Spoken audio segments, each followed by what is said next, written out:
The story begins in the early hours of August 24th, 2001, with a routine transatlantic flight preparing for departure. Air Transat Flight 236 sat on the tarmac at Toronto Pearson International Airport, bound for Lisbon Airport. It was a standard overnight crossing of the Atlantic Ocean, the kind of journey flown thousands of times without incident. On board were 293 passengers and 13 crew members, most of them expecting nothing more than a quiet flight and an early morning arrival in Europe. The aircraft assigned to the route was an Airbus A330, a modern long-haul jet built for exactly this kind of mission. It had logged over 10,000 flight hours, a respectable number, but well within normal operational limits.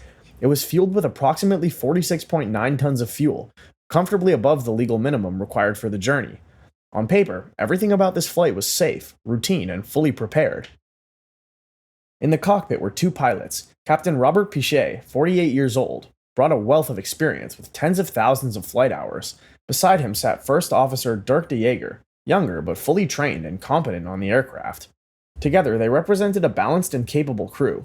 There was no indication, at this point, that they were about to face one of the most extreme situations in aviation history. But the real story didn't begin on the runway. It began 4 days earlier, inside a maintenance hangar. During a routine inspection, technicians discovered metal particles in one of the engine's oil filters. In aviation, this is never a good sign. It usually points to internal wear or damage within the engine. Unable to identify the exact source of the problem, the decision was made to replace the engine entirely. The replacement engine, supplied by Rolls-Royce Holdings, was not identical in configuration to the one it replaced. That difference would quietly set the stage for everything that followed. When the maintenance crew attempted to install the replacement engine, they ran into an unexpected issue. A hydraulic pump compound from the original engine could not be fitted properly because it interfered with a fuel line already present on the replacement unit. This created a physical conflict between fuel and hydraulics inside the engine assembly. With limited access to full technical documentation at the time, the technicians turned to their engineering department for guidance. The solution they were given involved using only part of the original system and adjusting the configuration to make everything fit. After making the changes, they ensured that there was enough visible clearance between the hydraulic line and the fuel line. At least, it looked that way. The engine was tested on the ground. It ran normally. No warnings appeared. No leaks were detected. The aircraft was cleared for service. But hidden deep within the engine, the fuel line and hydraulic line were now positioned just close enough to become a problem. A very serious problem. Shortly before 1 a.m., the aircraft pushed back from the gate and began its journey eastward across the Atlantic. The takeoff was smooth. The climb to cruising altitude of 39,000 feet was uneventful. The aircraft settled into a steady cruise as it left the North American coastline behind and entered the vast darkness of the ocean. For the first few hours, everything felt normal. Passengers relaxed. Some slept. Cabin crew carried out routine service. In the cockpit, the pilots monitored systems and maintained course. It was the kind of quiet, uneventful flight that pilots experience countless times throughout their careers. Then, several hours into the journey, something unusual happened. While reviewing the engine instruments, the pilots noticed strange readings coming from the right engine. The oil pressure was higher than expected. At the same time, the oil temperature was lower than normal. Even more concerning, the oil quantity appeared to be decreasing. Individually, these signs might have been manageable, but together, they formed a pattern that didn't make sense. Pilots are trained to recognize system failures based on known behaviors, but this combination didn't match anything standard. Normally, if oil quantity drops, temperature rises. But here, the temperature was falling. The readings contradicted each other. It was confusing. The crew consulted their manuals, searching for a checklist or procedure that matched what they were seeing. Nothing fit. They contacted maintenance control on the ground, hoping for clarification, but even the engineers couldn't provide a clear explanation. The situation remained unclear. What the pilots could not see was that something was happening inside the engine. The improperly positioned fuel line and hydraulic line were now in constant contact. As the aircraft vibrated through the air at high speed, the two components rubbed against each other. Slowly, almost invisibly, the metal wore down. Eventually, the fuel line ruptured. Fuel began leaking out of the aircraft at a rate far beyond normal consumption.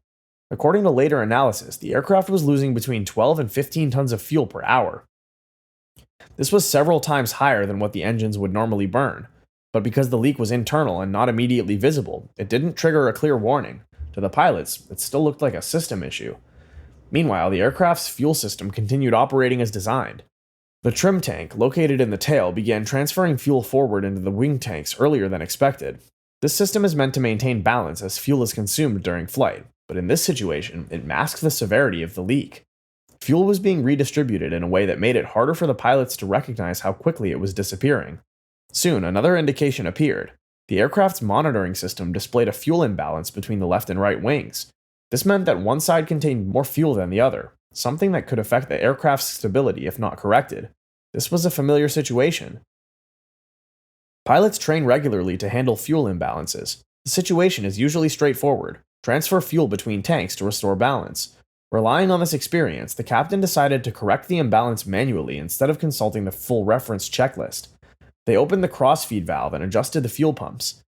The intention was simple: move fuel from one side to the other. But there was a hidden danger because of the rupture in the right side fuel system.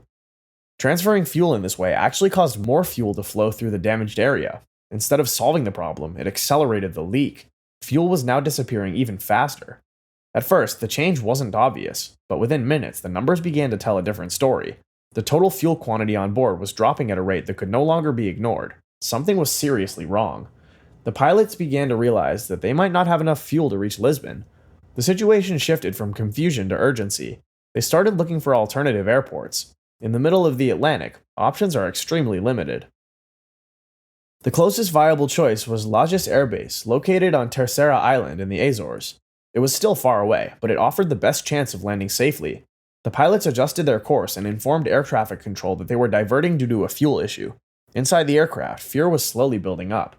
Passengers were not yet fully aware of the danger, but the crew could sense that something was wrong. Communication between the cockpit and cabin increased. At one point, a cabin crew member was asked to visually inspect the wings for signs of a fuel leak. Using a flashlight in the darkness, they looked carefully. They saw nothing. At night, a fuel leak can be almost impossible to detect. There were no visible streams, no clear signs. Without physical evidence, the pilots continued to believe they were dealing with a system malfunction rather than a leak. That assumption would shape everything that followed. Instead of initiating the standard fuel leak procedures, which would have required specific steps and possibly a descent to a lower altitude, the crew continued managing the situation as a fuel imbalance problem. This decision was influenced by a powerful factor: human thinking. When people form an initial belief, they tend to interpret new information in a way that supports that belief. In this case, the pilots believed they were dealing with a computer or sensor issue. As a result, they focused on actions that aligned with that interpretation, even as the situation worsened. Time was running out. Fuel levels continued to drop at an alarming rate. The aircraft pressed on toward the Azores, but the margin for error was shrinking with every passing minute. Then, the situation escalated. At 39,000 feet, deep over the Atlantic Ocean, the right engine suddenly shut down. It flamed out. The silence was immediate and unmistakable. One engine was gone. The aircraft could still fly, but now everything depended on the remaining engine and the little fuel that was left. The pilots reacted quickly, adjusting thrust and beginning a descent, but the numbers were no longer in their favor. Fuel was almost gone, and the worst was still ahead. With one engine already gone, the situation inside the cockpit shifted from serious to critical.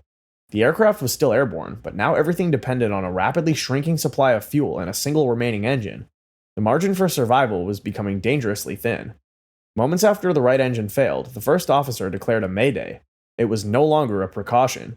It was a clear signal that the aircraft was in immediate danger. Air traffic control was informed that the flight had lost one engine and was running critically low on fuel. The pilots also notified the cabin crew, instructing them to begin preparations for a possible emergency landing. Inside the cabin, the mood changed instantly. Passengers who had been resting were now being told to prepare for the possibility of a water landing in the middle of the Atlantic. Fear began to spread. Up in the cockpit, the crew continued working through the problem. The aircraft had descended from its cruising altitude, but it was still far from land. The nearest airport, Lajes Air Base, remained over 100 kilometers away. Under normal circumstances, that distance would not be a concern, but with almost no fuel, it felt impossibly far. Then, just 13 minutes after the first engine failed, the second engine also stopped. The left engine flamed out. In an instant, the aircraft lost all engine power. The transformation was immediate. The familiar sound of the engines disappeared, replaced by an eerie silence. The cockpit went dark as the main electrical systems shut down. The aircraft lost its primary source of power, and most of its systems stopped functioning. Inside the cabin, oxygen masks dropped from the ceiling as the aircraft lost pressurization. Passengers scrambled to secure them, breathing in short, controlled bursts as the plane began to descend. For everyone on board, the reality was now clear. This was a fall. As it moved through the air, a small device deployed automatically beneath the fuselage, the ram air turbine. This emergency system used the airflow created by the aircraft's forward motion to generate a limited amount of electrical power. It was not enough to restore full control, but it provided just enough to keep essential instruments and systems functioning. The aircraft had become a glider. At 39,000 feet, over the Atlantic Ocean, with no engine power, the pilots now faced a single objective: stay airborne long enough to reach land. Captain Robert Pichet took control and began managing the descent carefully. Gliding an aircraft of this size was not something pilots often had to do in real life, but the principles were clear: maintain the correct speed, preserve altitude as long as possible, avoid stalling, and most importantly, aim for the runway. Every decision mattered. The captain adjusted the aircraft's speed to balance two critical needs. He had to stay above the minimum speed required to keep the ram air turbine functioning, ensuring that essential systems remained powered. At the same time, he had to avoid going too fast, which would reduce the distance the aircraft could glide and make landing more difficult. It was a delicate balance. Meanwhile, First Officer Dirk de Jager played a crucial supporting role. He monitored the instruments, called out airspeed and altitude, and assisted with procedures. In a situation where every second counted, clear communication between the two pilots was essential. Below them, the vast darkness of the Atlantic Ocean stretched endlessly. Ahead, somewhere in that darkness, was Lodge's Air Base. Air traffic control, now fully aware of the severity of the situation, prepared the runway. The lights were turned on, then off, then on again, flickering to help the pilots identify the airfield in the darkness. The aircraft continued its silent descent. As they approached the island, another problem became clear. They were too high. The captain had done everything possible to preserve altitude, maximizing the distance they could travel without engines, but now, as the runway came into view, they were far above the normal approach path. At around 13,000 feet and only a few miles from the runway, the aircraft was much higher than it should have been. With no engines, descending quickly was not easy. There was no thrust to control the descent, no second chance if the approach failed. The captain made a critical decision. He initiated a 360-degree turn. This maneuver, commonly used in gliding, allowed the aircraft to lose altitude while staying within reach of the runway. As the aircraft circled, it dropped several thousand feet, bringing it closer to a workable approach profile, but even after the turn, the situation was far from ideal. The plane was still higher and faster than a normal landing would allow, and without engine power, several key systems were unavailable. There were no wing spoilers to help slow the aircraft after touchdown, no reverse thrust from the engines. Even the braking system would be less effective. As they lined up with the runway, the first officer continued calling out speed and altitude. Because both engines had failed, they could not deploy full flaps. This meant the aircraft would have to land at a much higher speed than usual, around 200 knots instead of the typical 145. That extra speed would make stopping much more difficult. The runway lights stretched out ahead of them. There was no going around and no second attempt. This was it. The aircraft descended rapidly toward the runway. The captain held the controls steady, guiding the powerless aircraft toward the ground. At the last moment, he adjusted the pitch, trying to reduce the impact as much as possible.